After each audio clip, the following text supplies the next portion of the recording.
"You need to move out," my mom announced, mid-bite of the Christmas turkey. "Really?" I replied, keeping my voice calm. "I pay the rent, the bills, and the groceries." The next morning, I packed and left without saying a word. My life didn't always look like a Christmas table, where I was the only one paying for every warm light in the room.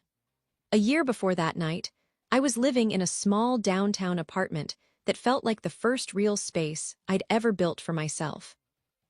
Quiet mornings, plants on the windowsill, second-hand furniture I'd refinished by hand. It smelled like fresh coffee and freedom. I paid every bill with money I earned in my IT work, and for once I felt steady. Then my mother called. Not the usual "how are you?" It was the kind that came in with uneven breathing and sentences breaking apart. She told me the house I grew up in, was weeks away from being lost. Mortgage late, utilities overdue, savings gone. She said she didn't know what to do. That house wasn't perfect, but it held the last pieces of my father. His handwriting still marked the doorway where he measured our heights. His jacket still hung in the back of a closet, carrying the faint scent of cologne. No one had had the heart to wash away. The thought of losing that place made something in my chest twist, so I moved back. My mother cried with relief, hugging me so tightly she almost knocked the breath out of me. She called me her lifeline. For a while I believed her. I broke my lease, packed up my small apartment in a single weekend. I told myself it was temporary, just until she got back on her feet. My sister, still in college, thanked me for helping Mom through a rough patch. My aunt, the one who lived nearby, told me she admired my responsibility. But weeks turned into months, and gratitude turned into expectation. I paid the mortgage, then the electricity, then the phone plan, then the groceries, then the little things my mother claimed she needed, the pricey creams, the upgraded internet plan, the dinners she hosted for friends where I did all the shopping and cooking. Whenever I gently asked if she'd applied for any new jobs, she sighed like I was stressing her out. "It's hard for someone my age," she'd say, leaning back on the couch I bought under the lights I paid for. My sister would tell me, "Just be patient, Mom's overwhelmed." But the truth was simpler. I was no longer a daughter helping her family. I had become the engine of the entire household, and everyone expected me to keep running. The shift didn't happen overnight. It crept in quietly the way cold seeps through old windows, slow enough that you don't notice until you're shivering. It started with the internet. One evening while I was logged in an after-hours server issue, my mother stormed into the hallway. She didn't yell, but her voice had that sharp edge she used when she wanted to cut without looking like she was cutting. "Ever since you moved in with all your gadgets, this house runs slower than molasses. I can't even watch my shows." Her shows, the ones streamed on the upgraded plan I paid for. Then came the dishwasher. I'd come home from a 10-hour shift to see the clean light blinking and my mother leaning against the counter on her phone. "Oh, good," she'd say. "You can unload it. My back's acting up today." Her back miraculously never acted up on shopping days with friends. My sister, still seeing our mother through soft lenses, repeated her favorite line whenever I confided in her.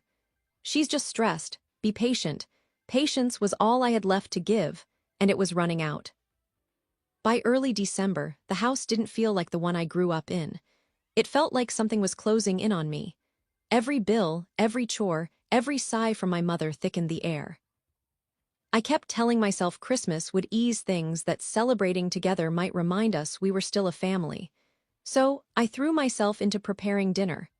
I cooked the turkey, baked the casseroles, bought ingredients from the nicest market in town. I even picked out a small gift for my mother and sister, wanting to believe generosity might bridge the growing distance. When Christmas Eve arrived, the house glowed, lights blinked on the tree, the table was set, and the food smelled warm and familiar. My aunt came over to join us, cheerful and unsuspecting. For a moment, I let myself breathe, but beneath the surface I felt it, the tension tight as wire, and then the wire snapped. My mother didn't lift her eyes when she said it. "You need to move out." No warning, no explanation, just the words laid down like a final decision already made. The knife in her hand glinted under the dining room lights. My aunt stopped chewing. My sister stared straight down. And there I was, sitting at the table, I paid to keep standing. I could have shouted. I could have asked why. I could have begged for basic fairness. Instead, I felt a strange calm settle over me. Really? I said quietly. I pay the rent, the bills, and the groceries. My mother shrugged the most casual dismissal I'd ever seen in my life. It wasn't anger. It was indifference, like I'd served my purpose, and my expiration the date had arrived. And that was the moment right there at that Christmas table when something in me stopped trying to hold us together. I didn't leave the table in a storm. I didn't slam a door or break a plate the way my mother would later claim. I simply stood up, pushed my chair back quietly, and excused myself. My aunt watched me go with wide, unsure eyes. My sister pretended not to notice. In my old bedroom, the one with the floral wallpaper I hated. Since middle school, I sat on the edge of the bed and waited for the tears that never came. All I felt was an emptiness so clean it almost scared me. A year of excuses, of swallowed frustration, of doing everything for the family had finally burned itself out. So, I made a decision. I pulled my suitcase from the closet. It was dusty, untouched since I moved back home to rescue my mother from losing the house. I wiped it off with my sleeve and set it open on the bed. I didn't pack sentimental things. I packed the essentials, the clothes I actually wore, my laptop, my chargers, a few personal items. Everything else suddenly felt heavy, tied to a life that had been draining me instead of holding me. For the first time in a long time, the next step was mine. I booked a week at a motel across town. The confirmation email hit my inbox like the first breath after being underwater too long. I waited until the house was silent, until the wine had pulled my mother into her usual deep sleep before slipping out. The snow was falling in soft waves, the kind that hushed the entire world under the glow of the porch lights. It almost looked peaceful, almost. I drove away without looking back. The motel room was small and smelled faintly of old carpet, but it was the first space in months where no one sighed loudly at me for breathing wrong. I slept for 10 hours straight. The next morning, I waited for a message from someone, my mother, my sister, anyone to notice I was gone. But the phone stayed silent. Day 2, day 3, nothing. It wasn't a relief anymore. It was clear. My absence wasn't a crisis to them. It was a convenience. And then, in the middle of scrolling through apartment listings, my sister finally texted me. "You won't believe what Mom is telling everyone."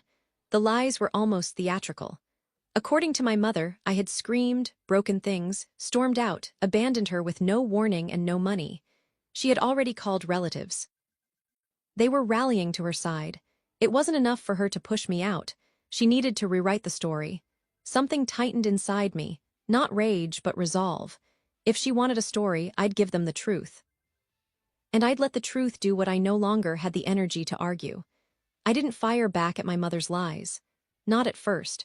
I let them sit, let them grow, let them spread until the picture she painted was so exaggerated that even people who adored drama started to raise their eyebrows. Meanwhile, I stayed in that tiny motel room surrounded by quiet that felt both foreign and familiar. I went to work.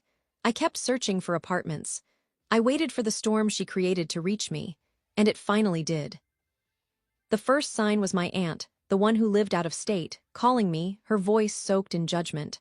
"I heard you threw a tantrum on Christmas," she said. "Your mother is devastated. How could you walk out on her like that after everything she's done for you, everything she's done for me?" I almost laughed, almost, but instead of fighting, I just listened. Let her speak. Let her believe the script my mother had fed her, because I was done arguing behind closed doors. If I said one word in anger, it would be twisted. If I defended myself privately, it would be ignored.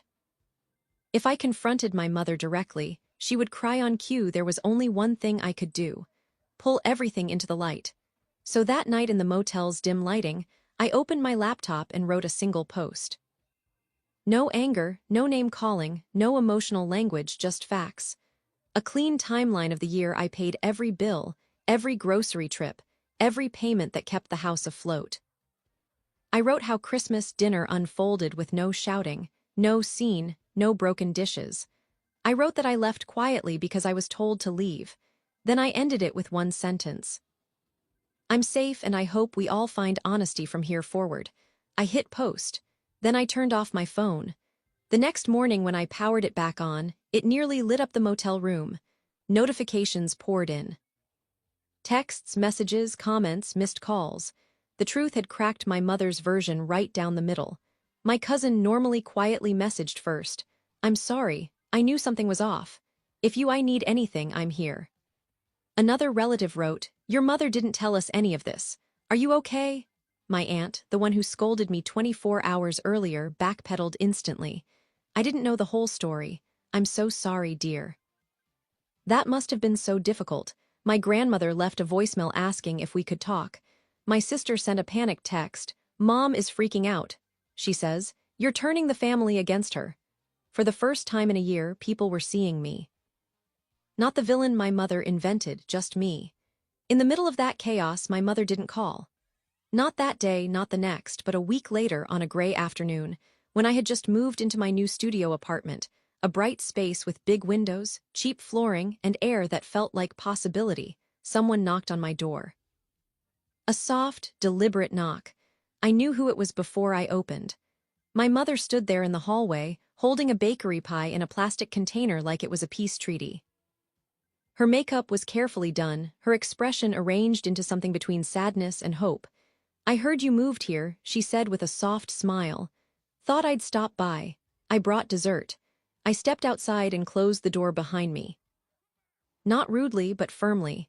This wasn't a visit she earned the right to step into. She lifted the pie slightly. "Aren't you going to invite me in? It's cold." I didn't answer her question. Instead, I asked my own. "Did you come to apologize?" Her face flickered just for a moment like a candle trying to stay lit. But instead of humility, indignation rose. "Well," she said slowly, "I don't think I need to apologize. We both made mistakes. But that post you made, that was hurtful. You embarrassed me." There it was. The truth, not the emotional kind, but the structural core of who she wasn't sorry for what she'd done. She was sorry she had been exposed. I breathed in deeply. The hallway smelled faintly of someone's cooking and something metallic from the elevator. It felt grounded, real. "This isn't about embarrassment," I said quietly. "It's about everything you expected me to carry. It's about how easily you discarded me when I stopped being useful." My mother blinked, stunned that I said it out loud. She opened her mouth, ready to cry, ready to manipulate the moment back into her control, but I didn't let her. "This is my home," I said, still calm. "My life, and I'm done being your safety net." Her eyes hardened. "So that's it.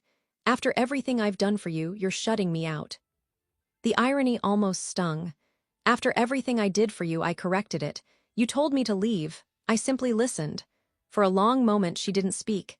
She just looked at me, really looked, maybe for the first time in years. She saw someone she couldn't bend anymore. Someone who wasn't afraid of her disappointment, her stories, her guilt. She saw someone she couldn't control. I stepped back toward my door. "Take care of yourself," I said, and then I closed the door, not with anger, not with drama, just with finality. Through the peephole, I watched her stand there, stunned, holding the pie like she no longer knew what it meant. After a moment, she set it on the floor and walked away down the hallway. I didn't pick it up. Inside the apartment felt warm sunlight drifting in through the window's walls, echoing with nothing but peace. I realized then this wasn't revenge. This was freedom. Life settled into something quieter after that day. Quieter but fuller. My studio apartment, small as it was, became the first place in years where every bill, every object, every moment belonged entirely to me. I woke up to sunlight instead of sighs. I made coffee the way I liked it. I worked without being accused of using up the internet. Silence finally felt peaceful, not weaponized. Word traveled through the family, of course. Some relatives stayed neutral. Others reached out, offering support now that the truth had aired. My grandmother asked to meet for lunch. My cousin helped me move the last box from storage. My aunt from out of state apologized again this time without excuses. My sister was the one who changed most. She started coming by for coffee, asking how I budgeted, how I found the apartment, how I knew it was time to leave. One afternoon, she whispered, "She's starting to turn on me now." I squeezed her hand. "When you're ready," I told her, "I'll help you pack." For the first time in a long time, our family wasn't built on fear, just truth. Christmas used to feel like obligation to me, like a stage where I had to perform the role of the dependable daughter. Now it feels different. Not because the season changed, but because I finally did. What I learned is simple. Love without respect is just dependency. A family without boundaries is just a trap. And sometimes the bravest thing you can do is walk away quietly and let the truth speak louder than you ever could. My mother still tells her version of the story, I'm sure, but it no longer defines me.